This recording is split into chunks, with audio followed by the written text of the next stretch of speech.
It's garage sale time. The New Orleans Pelicans should be fielding calls on any core players not named Jrue Holiday, and according to reports by Lowe and Real GM last week, they've been making and receiving calls on Nikola Mirotic, Moore and Julius Randle. The market will be a bit richer for Mirotic as I discuss here due to his skill set, versatility and bird rights, but the Pelicans may still hope to recoup something for Randle by relieving a team of future salary and assisting in luxury tax avoidance. But Julius Randle is more than just salary fodder. He's received deserved criticism for defensive shortcomings, but the team as a whole hasn't done a whole lot to help him. The Pelicans have been rated 5th worst in the league all season long with or without Julius in the lineup. Is he a part of the problem? Definitely. Are they any better without him? According to Basketball References on-off numbers, they've actually been worse. But offensively is where Julius Randle does his damage and could really help a playoff contender. His enormous size and nimble feet allow him to penetrate past or through any defender, and get shots within 5 feet at will. In fact, if you compare his per 36-minute numbers to DeMarcus Cousins' sensational numbers from just 1 year ago, he's not far off Cousins, 25.1 ppg, 12.8 reb, 5.3 ass, 1.6 stl, 1.6 block, 1.4 Randle, 24.2 ppg, 11.4 reb, 3.6 ass, 0.7 stl, 0.7 block, 0.4. In addition, the only players posting better scoring totals, 19.9, rebounds, 9.3, and assists, 3, are Joel Embiid, Giannis Antetokounmpo, Anthony Davis and Karl Anthony Towns. Not bad company. And he's doing it with a 56% effective field goal percentage and career-best 32% three-point tally. Julius Randle is shooting 31.8% from 3 this season, up 9.6% from last season. For those saying he can't stretch the floor, just imagine him in Kenny Atkinson's offense. There's potential there. Christopher Lavigno, at Chris Lavigno, February 4, 2019. Randle can make a difference for a team with 2019 playoff aspirations, and with unwanted salary going in his wake, could create benefit for a team long-term while giving them a much-needed boost now. So, with that, let's talk landing spots. Comment below with your favorite, or list anything you think I missed. Brooklyn receives Julius Randle. New Orleans receives Jared Dudley and Rondae Hollis-Jefferson. If the season ended today, the Brooklyn Nets would find themselves back in the playoffs for the first time since 2015. As a 6th seed, they'd find themselves matched up with Joel Embiid and the Philadelphia 76ers. Depth in the front court is a problem for Philadelphia, who have been forced to give heavy minutes to Mike Muscala this season at the 4 and 5. Randle could help swing a game or two off the bench alongside Dinwiddie, Carroll, Crabbe and Ed Davis. The Nets have plenty of financial options going forward, but are probably hesitant to use much of it on Jefferson. Rodions Kurucs is a second-round pick who has earned the starting position in front of RHJ. DeMarre Carroll is also an unrestricted free agent along with Ed Davis and fellow restricted free agent, D'Angelo Russell. Each of them could warrant paydays in front of Jefferson. Jefferson is averaging 9 points a game on 40% shooting and 23% from 3. There's no telling what his market may be, but it may be worth it to the Pelicans to gain his restricted rights and test the waters of free agency. Even simply signing the qualifying offer may be worth a player, since they'd lose Randle for nothing. And hey, who doesn't love Jared Dudley? Alvin, though he'd probably be bought out. Houston receives Julius Randle, Moore. New Orleans receives Brandon Knight, 2019 first-round pick, unprotected, and 2021 second-round pick. Julius Randle is a clear upgrade over Nene and Kenneth Faried and can help spell the absence of Clint Capela, who remains out. Against the Warriors, Randle provides the bulk to take advantage of Draymond Green and DeMarcus Cousins on the offensive end, and body them up defensively, removing Capela from that punishment and allowing him to play a bit of rim helping free safety.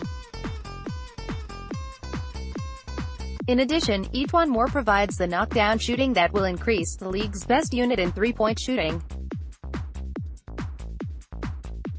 Slumps aside, Moore started the first 6 weeks shooting 50% from 3, and still shoots 43% on the season. He'd pair nicely off the bench in units featuring Chris Paul, Eric Gordon, James Ennis and Fareed.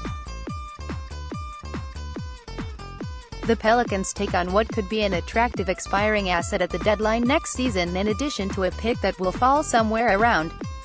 Plus, if their Southwestern rival manages the upset over Golden State, that might send Durant into the arms of New York or Boston, further intensifying those teams' desires to acquire Anthony Davis. Miami receives Julius Randle, Solomon Hill. New Orleans receives Tyler Johnson, Rodney McGruder, and 2022 second-round pick. Miami needs help getting out from the tax this season.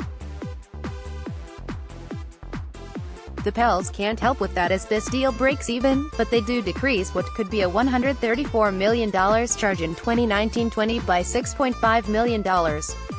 They remove Johnson's $19.25 million player option from next year's books, putting Solo's $12.70 in its place, and give the Pelicans McGruder and his restricted tender as payment. The Heat are currently slotted 8th in the East, but a late-season push could get them as high as 6th. While not as talented on paper as the third-seeded Sixers, they'd certainly be a lot deeper. This deal would largely depend upon the Pelicans' infatuation with both Johnson and McGruder. Is paying McGruder his restricted rate this summer worth $19.25 million in an expiring contract and backup point guard Johnson? Would the Pelicans need more in return than just a future second? Would the Pelicans be better off just letting Randle expire, attacking free agency, and/or using a more palatable Hill contract at the deadline than Johnson? McGruder is a 6'4" defensive menace who shoots 36% from three-point range, and has fallen out of the healthy lineup in Miami that features Dragic, Waiters, Richardson, Winslow and Jones Jr. He'd be an ideal backcourt mate for Elfrid Payton off the bench, or could even play the three in select lineups with Holiday. At 27 years of age, he shouldn't cost more than 3 years, $18 million. The Pelicans might even seek to present that offer this offseason. The Heat certainly would not match. Tyler Johnson averages 16 points, 4 assists and 4 rebounds on 36% three-point shooting per 36 and would upgrade the position vacated by Payton in the event of his departure or off the bench in place of Tim Frazier and Ian Clark. Let's try this again. Miami receives Julius Randle, Solomon Hill and Wesley Johnson. New Orleans receives Hassan Whiteside, Rodney McGruder, Miami's 2019 first-round pick, and 2022 second-round pick. Again, the Heat don't save much off the books this season, unless they deal or stretch Johnson, but they save an incredible $15 million off next year's books. This amount easily puts them under the $129 million protected tax at a comfortable $119. The Pelicans shed Solo, get McGruder and a top 20 pick in return, and I know that's a lot of money. A lot. Solomon Hill would be very movable at the deadline. Whiteside is a harder sell both because of the number itself, and his personality. But Whiteside would likely never play with the Pelicans, and instead should seek a buyout if the Pelicans can't find another home for him, similar to the Thunder's deal for Schroeder this past season. Oklahoma City receives Julius Randle. New Orleans receives Patrick Patterson, Alex Abrines and 2021 top 20 protected pick converts to 2 seconds. This is a cost-saving measure for the luxury tax-bound Thunder as well as a definitive upgrade. Patterson has been a disappointment, and Abrines has played himself out of the lineup. Patterson has just 1 year, $5.7 million remaining, but Abrines is a restricted free agent. The Pelicans would have matching rights, or could even opt for the qualifying offer. He's a good enough shooter to warrant the look.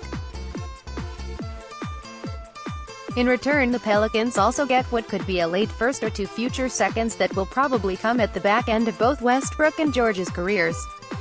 Philadelphia receives Julius Randle and Darius Miller. New Orleans receives Wilson Chandler, Furkan Korkmaz and 2019 second-round pick from Bulls. This move costs the Sixers very little and immediately makes them a legitimate challenger in the Eastern Conference. Depth has been their sole concern, as they have boasted the best starting 5 in the NBA with Simmons, Redick, Butler, Chandler, Embiid. For the Pelicans, this is essentially depth for a flyer on form is unrestricted, and the Bulls' second, which will likely be 34th overall. If the Pelicans prefer to shed 2020 salary, they can send Moore in Miller's place. They can also simply swap Randle for Markelle Fultz, though the 76ers would probably want to avoid the embarrassment of a deal like that until the summer.